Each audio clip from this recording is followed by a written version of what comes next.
So then to move on to scheduling, I haven't done a lot of full practice tests. I'll be honest, I've only done 4, which is a huge problem. And I've done none in the 80s. So I guess in the next 2 weeks, I really need to like tackle the 80s. I'm wondering, I don't feel like I actually, maybe this is not true, but my feeling about it is that I don't really benefit that much from full practice tests. I feel like I don't have a problem with like the stamina of keeping up. I didn't have a problem with that at all on October. So I feel like when I do a full practice test, that limits my study time on like a weekend day to like those 3 hours or whatever, and then the review of it. Whereas if I didn't do a full practice test, I could do like a lot more than 4 or 5 sections throughout the day. And I'm feeling like that's more useful. But so I guess I just want to hear what you feel about like how should I approach not having done any like 80s sections, and my dislike for full practice tests, but the fact that they're necessary. Sure. So you don't need to, how should I put this? Like, you don't necessarily need to do more than 4 or 5 sections in a day. Mm-hmm.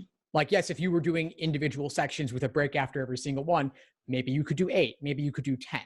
But then do you have enough time to review all 8 or 10 of those sections in enough depth?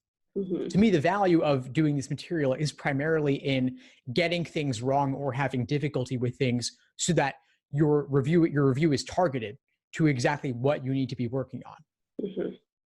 So to me, it's not necessary to do more than 4 or 5 in a day, nor would I necessarily want you to. I wouldn't want you to run the risk of burnout. And maybe you're more likely to burn out doing 2 exams back to back on the same day or consecutive days than doing 8 sections with frequent breaks. But again, I don't necessarily need that you to do a lot of volume of questions, especially in these final few weeks. There is that idea or that motivation to want to cram it all. And maybe you want to cover all of the exams in the 80s before the 25th.